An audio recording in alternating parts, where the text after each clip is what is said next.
मेरा ना स्कूल के टीचर्स मुझे बोलते हैं कि इमोशन सबसे इंपॉर्टेंट है, ये नहीं आया तो कंसेप्ट क्लियर नहीं होगा, और कंसेप्ट क्लियर नहीं होगा तो आगे के न्यूमेरिकल्स नहीं होंगे।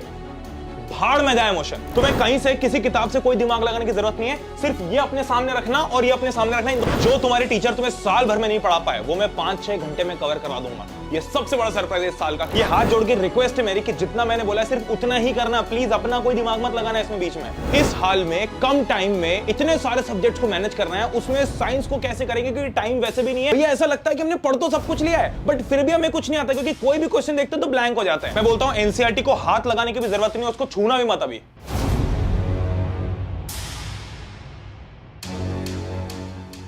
हेलो मेरे जान, वीडियो स्टार्ट करने से पहले एक छोटी सी रिक्वेस्ट है। मैंने डिस्क्रिप्शन में गूगल फॉर्म डाला हुआ है, उसमें मुझे बस ये बता दो कि आपकी एग्जाम्स कब से, और जो महा मैराथन हमने पिछले साल की थी जिसने सारे बच्चों को वो सब पढ़ा दिया जो साल भर उनके टीचर्स नहीं पढ़ा पाए, वो 4-5 घंटे में फिजिक्स हमने पूरा किया और 4-5 घंटे में केमिस्ट्री पूरा किया। और सिर्फ ऐसा नहीं कि ऊपर ऊपर से सवाल किए, ऐसा कि हमने एक्चुअली उसको पूरा पढ़ा है। वो वाली जो तकनीक है, वो वाली जो चीज़ है वापस से होगी। तो उसका भी मुझे गूगल फॉर्म के बताना कि आपके लिए सबसे बेस्ट डेट कौन सी है उसके लिए, क्योंकि मैं आपके हिसाब से करना चाहता हूँ, मैं मेरी डेट तुम्हारे ऊपर नहीं थोपना चाहता हूँ। तो आपकी एग्जाम्स कब से है एक चीज वो बता देना, और ये मैराथन आप कब से एक्सपेक्ट करते हो बता देना। प्लीज जाके वो फॉर्म भर दो। प्लीज ये वीडियो स्टार्ट करने से पहले पॉज करो, वो फॉर्म भर के आओ। मुश्किल से आपका आधा 1 मिनट लगेगा बट मुझे उससे पूरा आइडिया लग जाएगा और मैं आप लोगों के लिए सारी अनाउंसमेंट फिर उस हिसाब से करूंगा। Alright, what's going on my lovely studies people out there, welcome to just पढ़ ले। आज वो टाइम आ चुका है जब हमको साइंस को पूरा का पूरा निपटाना पड़ेगा कि कैसे हम लोग साइंस को लेकर चले। एज यूजुअल हो सकता है वीडियो लंबा हो बट बाकियों के 100 वीडियोस के बराबर होगा। इस वीडियो के बाद में आपको किसी और साइंस की वीडियो की जरूरत नहीं पड़ेगी। आपको साइंस को कैसे पढ़ना है, कहां से पढ़ना है, कितना पढ़ना है, सारी चीजें आज इस वीडियो के अंदर बताने वाला हूं। तो शुरू से लेकर एंड तक बिना ब्रेक के देखना और चेहरे पे एक स्माइल के साथ देखना, क्योंकि मेरे जान पहले तो बहुत टेंशन में दूसरे लोग तुझे कितना भी डराए, कितना भी धमकाए, कितना भी बोले कि अरे ये कम टाइम है, वो कम टाइम है। मैं बोलता हूं कि चाहे 1 दिन बचा हो, चाहे 1 महीना बचा हो, चाहे 1 हफ्ता बचा हो, चाहे 1 साल बचा हो, मैं खड़ा हूं तुम्हारे साथ हाथ पकड़ के। तुम्हारा तुम्हें इस बात की टेंशन लेने की बिल्कुल जरूरत नहीं कि तुम अकेले पढ़ चुके हो, तुम्हें पता नहीं कि क्या करना है। मैं खड़ा हूं, एंड तक पढ़ेंगे साथ में। चाहे 1 दिन भी बचा होगा ना तो भी तुम्हें मुस्कुरा के ये चीज बोलूंगा कि तू अभी भी कर सकता है, बट मेहनत करनी पड़ेगी। ये प्रॉमिस करना है कि इस वीडियो को देखने के बाद में जितना भी मैं ज्ञान देने वाला हूं इसको ऐसे प्रवचन की तरह मत सुनना, पेन पेपर लेके बैठना, जो मैं बोल रहा हूं उसको नोट करते चलना। और अगर तुम इतना करते हो, जो मैंने बोला उतना करके आते हो, तो तुम्हारी साइंस में पूरे मार्क्स लाने से कोई भी नहीं रोक सकता है। इस बात की अभी भी गारंटी देता हूं, चाहे तुमने कुछ नहीं भी पढ़ा हो या चाहे तुमने सब कुछ पढ़ रखा हो, ये वीडियो तुम्हारे लिए बहुत इंपॉर्टेंट है। तो क्या करेंगे, स्माइल करेंगे, उस वीडियो को देखेंगे। साथ साथ इस वीडियो में एडिटिंग बहुत ज्यादा ना हो, तोड़ता ना हो, बट मेन इसके वीडियो का कंटेंट है, तो हो सकता है लंबा हो, बीच बीच में मैं कहीं पे रीटेक भी लूं तो मैं उसको काटूंगा, कुछ भी नहीं, सब नॉर्मली चलने दूंगा, क्योंकि ये अब कॉन्वर्सेशन है, अब एक वीडियो ये एक बातचीत है जो मैं अपने छोटे भाई और छोटे बहन को बताना चाहता हूं कि भाई अगर तो 9th क्लास में है और आखिरी कुछ दिन बचे हैं तो कैसे पढ़ना है, स्पेशली साइंस को। मैथ्स का वीडियो और सोशल साइंस का वीडियो मैं ऑलरेडी डाल चुका हूं, और इस वीडियो के अंदर आप लोगों को एक बहुत तगड़ा सरप्राइज भी मैं देने वाला हूं। ठीक है, चलो लेट्स बिगिन। साइंस की सबसे ताबड़तोड़ स्ट्रेटजी, तो मैं कुछ स्टेप्स बताऊंगा सबसे पहले आप लोगों को, जिसमें 0 स्टेप है स्टार्ट विद सैंपल पेपर। तुम्हें अपना दिमाग मत लगाना। अभी हमको क्या लगता है भैया कि हम कितना भी पढ़ लेना हम ब्लैंक हो जाते, फिर भी हमें अभी भी टॉपिक्स क्लियर नहीं, हमने सब कुछ पढ़ लिया। ऐसा लगता है एनसीईआरटी भी देख लिया आपने, आप बोलते हो भैया वन शॉट कर लो, वन शॉट भी कर लिया। आप बोलते हो भैया ये फलानी क्वेश्चंस कर लो, वो भी कर लिए। बट जब हम क्वेश्चन करने बैठते, जब हम पेपर के अंदर जाते, जब हम कोई एग्जाम दे रहे होते, तब हमें एक भी क्वेश्चन नहीं बनता। वो क्यों? क्योंकि तुमने क्वेश्चन सेंट्रिक पढ़ाई नहीं की है। तो 0 स्टेप है कि भैया कुछ मत करो। इस वीडियो को देखने के बाद में कुछ भी नहीं करना है, कोई किताब नहीं खोलनी है, कोई लेक्चर नहीं खोलना है, कोई एनसीईआरटी नहीं खोलनी है। सिर्फ 2 चीजें खोल के बैठना है कि एक आप एक सैंपल पेपर उठा लो, ये सैंपल पेपर उठा लो, और कोई भी सैंपल जो आपके पास में अगर रखा हो तो वेल एंड गुड, अगर नहीं रखा हो तो अगर आप लोगों ने आप में से मैक्सिमम बच्चे ऑलरेडी फाइनल असल जो हमने ई बुक डाली उसके अंदर एनरोल्ड हो, तो आपके पास में एक सेट का सैंपल पेपर तो ऑलरेडी आ चुका है और बाकी भी आने वाले। तो ये सैंपल पेपर को उठाओ, इसको करना चालू कर दो। सैंपल पेपर उठा के पूरा निपटा डालो। अब क्या करना कि आपके इसमें 2.5-3 घंटे जाएंगे आराम से। इन 2.5-3 घंटे के बाद में आपको यह देखना है भैया कि हम कहां लैग कर गए। उसके लिए आपके पास में यह शीट होनी चाहिए।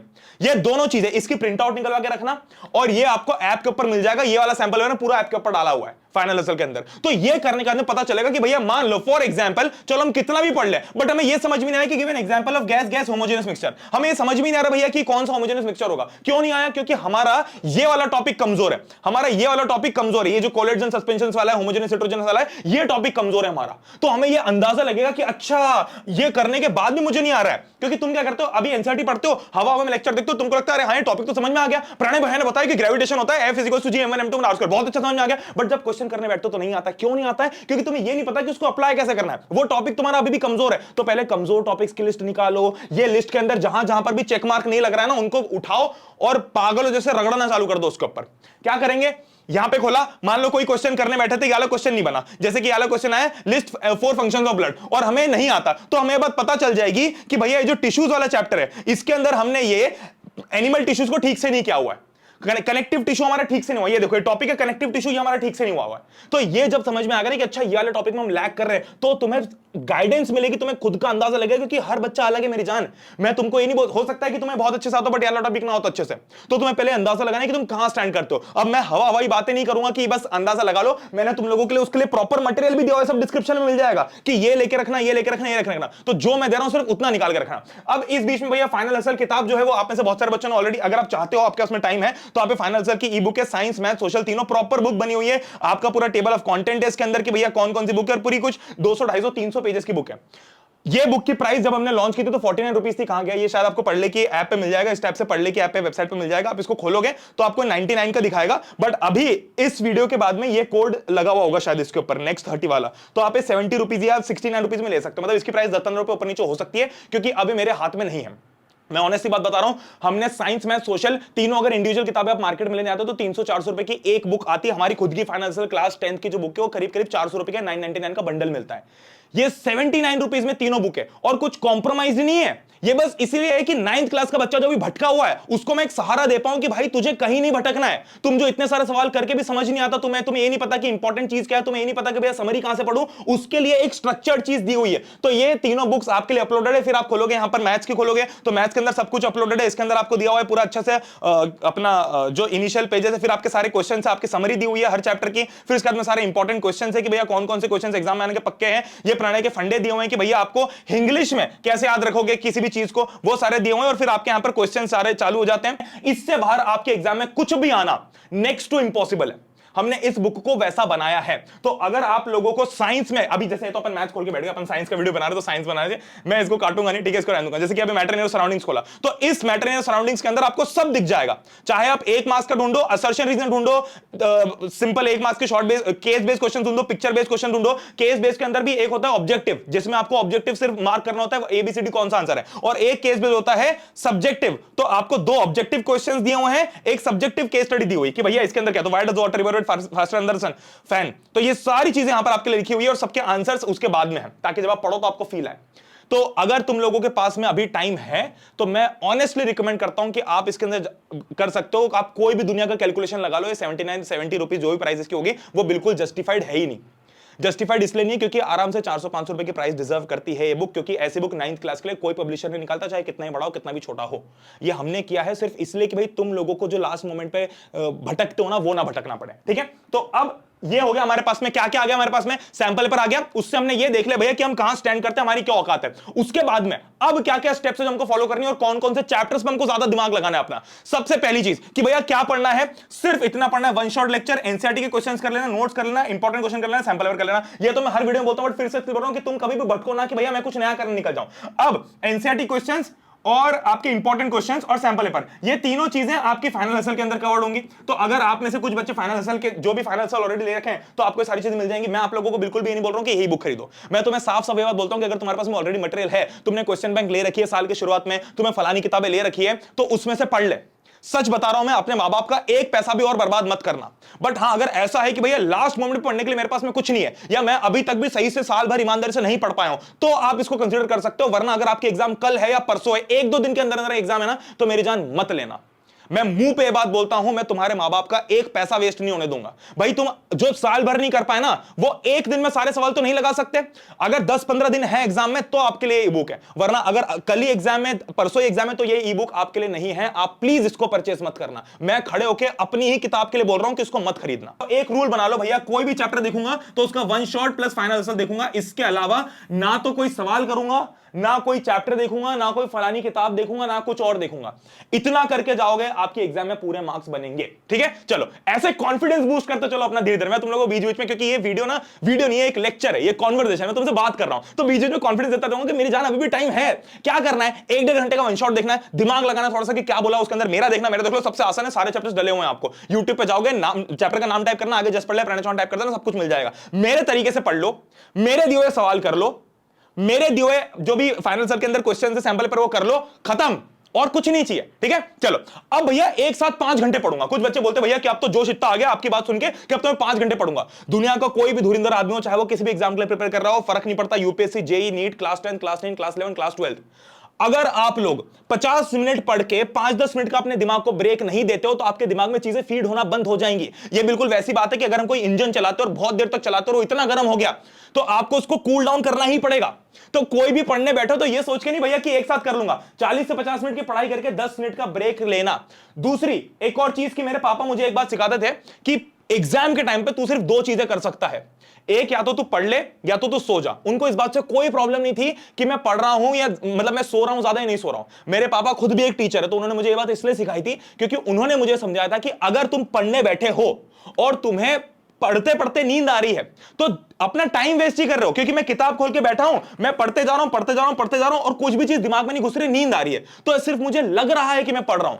ठीक है, हमें परसीव नहीं करना है पढ़ाई को, हमें एक्चुअली करना है पढ़ाई को। तो जहां भी ऐसा लग रहा है ना कि मैं सिर्फ अपने आप को प्रूव करने के लिए पढ़ रहा हूं, मैं सिर्फ अपने आप को साबित करने के लिए पढ़ रहा हूं कि हाँ मैंने वहां पर पढ़ना बंद कर दो। अगर दिमाग में चीज नहीं घुस रही है, उस टाइम नींद आ रही है तो सो जाओ जाके। 1 घंटे की नींद ज्यादा लोगे वो तुम्हारे लिए बेनिफिशियल होगा एज कंपेयर टू 1 घंटे की इनइफेक्टिव पढ़ाई। ठीक है, इससे सबसे इंपॉर्टेंट चीज इफेक्टिवनेस से एक सबसे इंपॉर्टेंट पॉइंट आता है कि एफिशिएंसी ज्यादा जरूरी है नंबर ऑफ चैप्टर से। आप अपने दोस्त को फोन लगाते हो, क्या बोलते हैं, भैया मेरे तो 10 चैप्टर हो गए यार, मेरे तो 5 ही हुए यार, मैं तो 4 ही हुए, अरे मेरे तो 6 ही हुए। क्या पता उस आपके दोस्त के जिसके 10 चैप्टर हो रखे हों वो 10 चैप्टर उसने ऐसे क्यों कि बस उसने एनसीईआरटी के पन्ने पलटा दिए हों।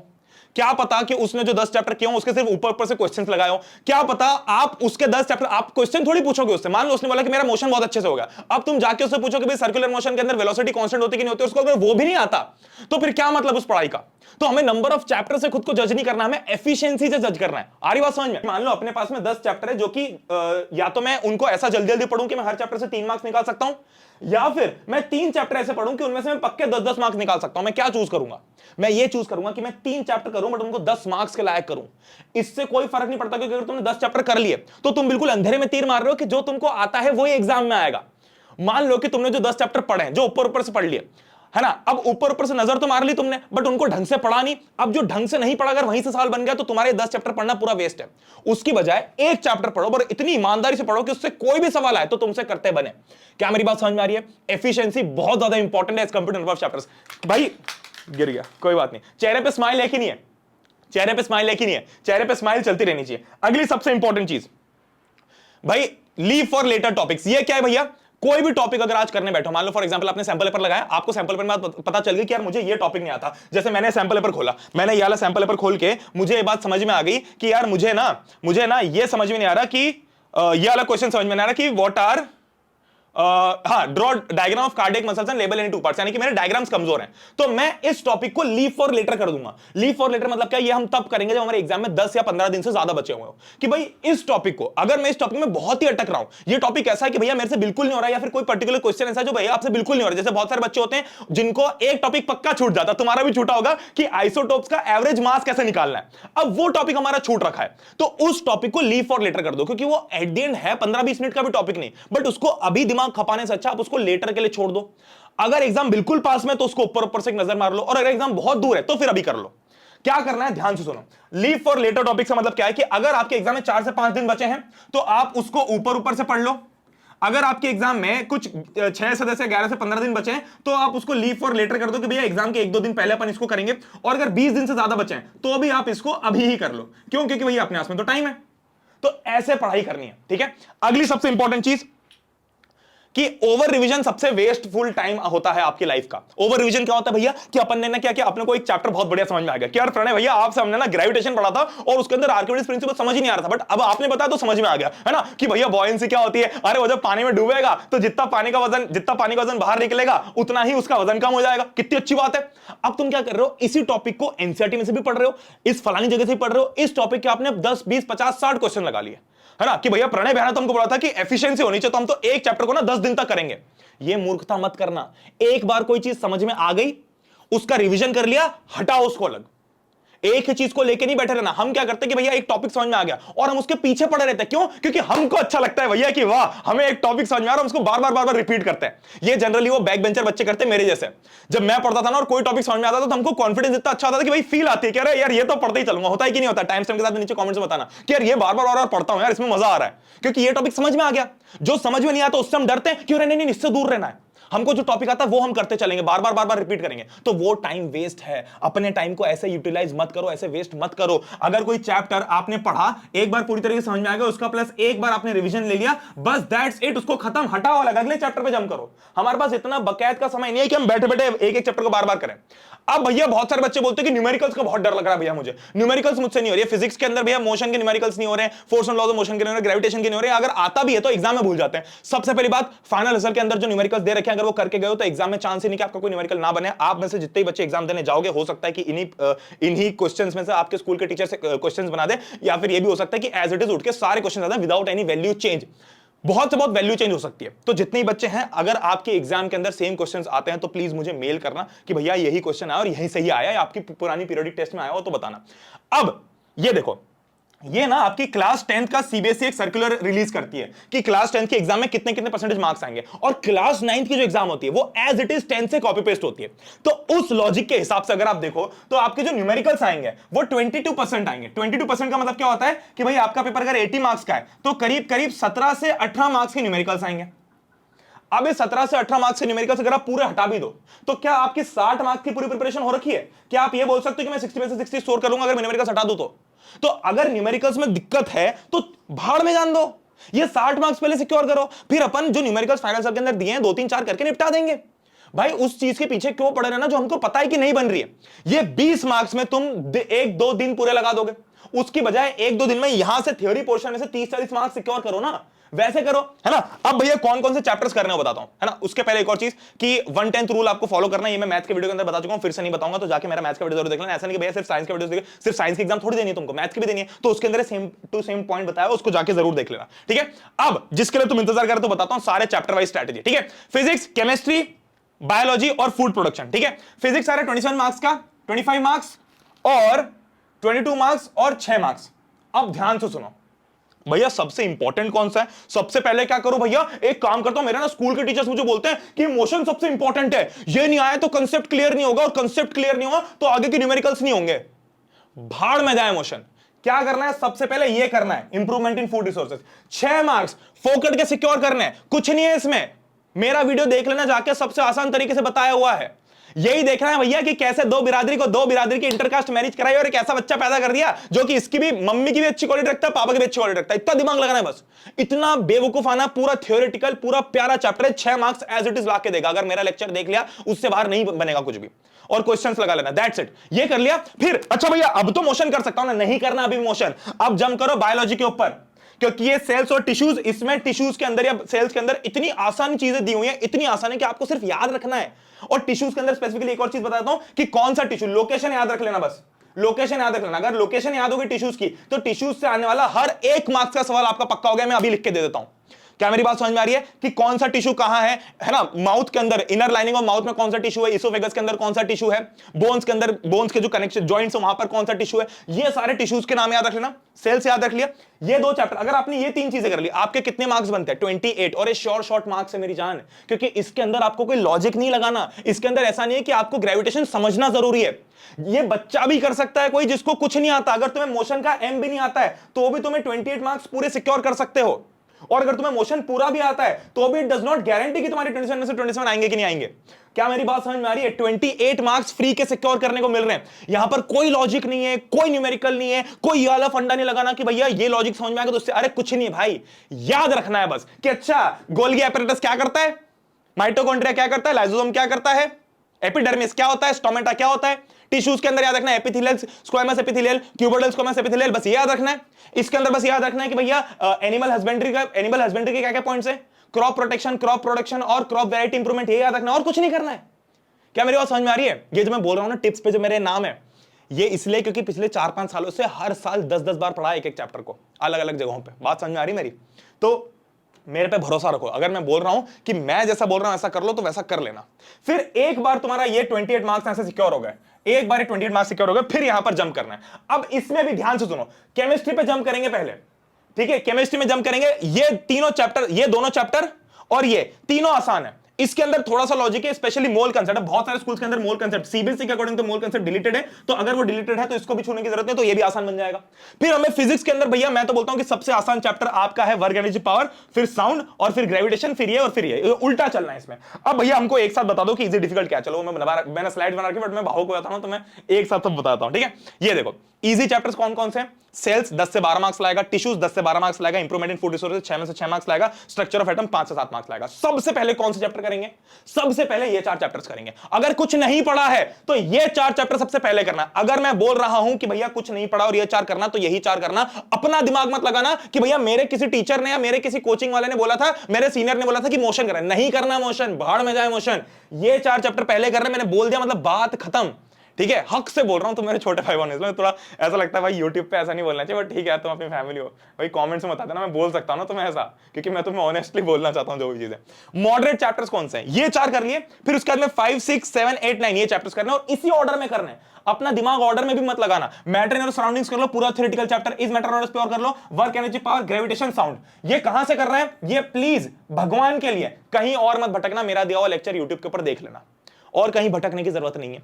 इसके बाद में डिफिकल्ट में क्या है? Force and law of motion, atoms and molecules, सबसे डिफिकल्ट में मोशन को मानता हूं। क्यों भैया? क्योंकि भैया मोशन के अंदर कितना भी पढ़ लो, वो ग्राफ का सवाल तो बनता ही नहीं है। वो एक न्यूमेरिकल पक्का ऐसा फंसता है जिसके अंदर समझ में नहीं आता भैया कि प्लस में क्या आ रहा है और माइनस में क्या आ रहा है, वेक्टर सम क्या है, ये फलानी चीज समझ में नहीं आ रही है। तो इसलिए मैंने उसको सबसे लास्ट में रखा है कि अगर ये छोड़ भी दो तो, और जो टीचर्स या जो भी लोग बोलते हैं ना कि अगर मोशन की 3 इक्वेशन मोशन क्लियर नहीं है तो तुम ये नहीं कर सकते हो, बिल्कुल कर सकते हो, मेरा वीडियो देख लेना जाके, ठीक है। अगर ग्रेविटेशन के अंदर तीनों फॉर्मूले लगाने हैं, तीनों इक्वेशन तो मोशन है, तो कैसे लगानी मैंने बहुत ही बच्चों की तरह चम्मच से पिला के समझाया हुआ है कि बस ऐसे लगानी, चाहे तुम्हें मोशन आता हो नहीं आता, उससे कोई फर्क नहीं पड़ता। 3 फॉर्मूले याद है, उनको ऐसे अप्लाई करना है। वर्क एनर्जी पावर में तो कोई फॉर्मूला ऐसा है ही नहीं, बिल्कुल अलग कहानी है इसकी। और डिफिकल्ट चैप्टर्स में ये और ये कर लो। अगर इसमें भी मोल कंसेप्ट नहीं आता तो ये भी इजी बन जाता है, ठीक है। अब इसी के साथ में लास्ट में एक कंक्लूजन बोलना चाहता हूं कि भैया 1 शॉट लेक्चर्स, मेरी ई बुक के दिए हुए क्वेश्चंस है ना, एनसीईआरटी सैंपल पेपर और रिटर्न प्रैक्टिस, ये बहुत इंपॉर्टेंट है। अभी एक सैंपल पेपर निपटाओ, उसके बाद में दूसरा करना, फिर तीसरा करना। 3 सैंपल पेपर किए बिना कोई भी नहीं जाएगा, तुम्हें प्रणय भैया की कसम है। क्या मेरी बात समझ में आ रही है? ठीक है। और लास्ट में एक और चीज है कि भैया एक्स्ट्रा 5 मार्क्स कहां से सिक्योर कर सकते हैं? वो आप कर सकते हो अगर आपकी एक्यूरेसी, सेम चीज है मैथ्स जैसी कि एक्यूरेसी इंप्रूव करनी है, पेपर रीचेक करना है, और प्रेजेंटेशन ज्यादा इंपॉर्टेंट है नॉलेज से। इस बात से किसी को कोई फर्क नहीं पड़ता कि तुम डॉक्टर हो या नहीं हो। फर्क इस बात से पड़ता है कि जब तुम टिश्यूज चैप्टर समझा रहे हो, जब तुम टिश्यूज का कोई क्वेश्चन कर रहे हो, तो क्या तुम्हें वो सारे पॉइंट्स लिखना आते हैं जो तुम्हें एज इट इज दिए हुए हैं। ये प्रैक्टिस कहां से होगी? कोई क्वेश्चन बैंक है, आपके टीचर ने लिखा रखा है, वेल एंड गुड, नहीं है तो फाइनल असल है। मैं फिर से बता रहा हूं कि फाइनल असल बुक अगर आपकी आज या कल एग्जाम है, मत खरीदो। मेरी टीम वाले मुझे डांटते हैं बार बार कि सर आप मुंह पे बच्चों को क्यों मना कर देते हो कि नहीं खरीदे, कैसे निकलेगा सर्वर का चार्ज। ये जिन लोगों ने बुक बनाने में असिस्टेंस दी, इनकी महीने की सैलरी 50-50 हजार रुपए, कहां से निकलेगी वो? मैं बोलता हूं मैं देख लूंगा वो सब, वो बाद की बात है। अभी मेरे बच्चों की एग्जाम है, अभी कल वो बच्चा जिसकी एग्जाम है, आज अगर वो ये सोच के जाए कि मैं सब कुछ निपटा लूंगा, और अपने माँ बाप का कोई बहुत बड़ा अमाउंट भी नहीं है यार, मोमोज की प्लेट जितना अमाउंट भी नहीं है यार ढंग से, बट मैं नहीं चाहता हूं कि वो बच्चे को अपने माँ बाप का एक पैसा वेस्ट करे। साइंस की, मैथ्स की, सोशल साइंस की, तीनों की प्रॉपरली क्यूरेटेड बुक है जिसमें आपको बाहर और कुछ भी नहीं देखना है, चाहे वो आपका हिस्ट्री हो, सिविक्स हो, ज्योग्राफी, इकोनॉमिक्स हो, सब दे रखा है। फिर इसके बाद मेरे फंडे दे रखे, एक बार फिर से बता देता हूं, है ना। कुछ समझदार बच्चे होंगे जो स्क्रीनशॉट निकाल लेंगे और बोलेंगे कि भैया देखो हमने तो स्क्रीनशॉट निकाल लिया, निकाल लो भाई, निकाल लो, ये लो स्क्रीनशॉट निकालो, फ्रेंच रेवोल्यूशन पूरा चैप्टर का। भाई मुझे क्या करना है यार, तुमसे पैसे लेके कोई अमीर थोड़ी बनना है मुझे, ठीक है। मैं तो बस जेन्युइनली जो चार्ज है वो जहां भी लग रहा है उसकी बात करता हूं, ठीक है। तो that being said, I hope कि आप लोगों को सारी चीजें क्लियर हो गई। कोई भी डाउट हो तो प्लीज मुझे कमेंट के अंदर बताना। हम लोग मिलते हैं अगले वीडियो के अंदर, तब तक के लिए गुड बाय, टेक केयर, जय हिंद, वंदे मातरम। अच्छे से पढ़ाई करना, अच्छे से मेहनत करना, चेहरे पे स्माइल रखना। मैं खड़ा हूं तुम्हारे साथ, एंड मोमेंट तक खड़ा रहूंगा। चाहे तुम्हें पूरी मैराथन देनी हो, मैराथन दूंगा। सिर्फ क्वेश्चंस की मैराथन नहीं होंगी भाई, पूरा पढ़ाऊंगा। जो आपके स्कूल के टीचर साल भर आपको नहीं पढ़ा पाए, वो फिजिक्स आपको 5 घंटे में पढ़ाऊंगा। जो केमिस्ट्री नहीं पढ़ा पाए, वो पूरा केमिस्ट्री 4 घंटे में। जो बायोलॉजी नहीं पढ़ा पाए, वो पूरा बायोलॉजी 3 घंटे में पढ़ाऊंगा। हिस्ट्री, सिविक्स, ज्योग्राफी, इकोनॉमिक्स पूरा पढ़ाऊंगा एक साथ, मैथ्स पूरा पढ़ाऊंगा एक साथ, सारी चीजें कंप्लीट होंगी। तो दैट बीइंग सेड, इस वादे के साथ कि भैया स्माइल रखेंगे चेहरे पर, कॉन्फिडेंस रखेंगे कि हां अभी समय खत्म नहीं, अभी भी हम कर सकते हैं। मैं मिलूंगा आपसे अगले वीडियो के अंदर, तब तक के लिए good bye, take care, love you all, जय हिंद, वंदे मातरम।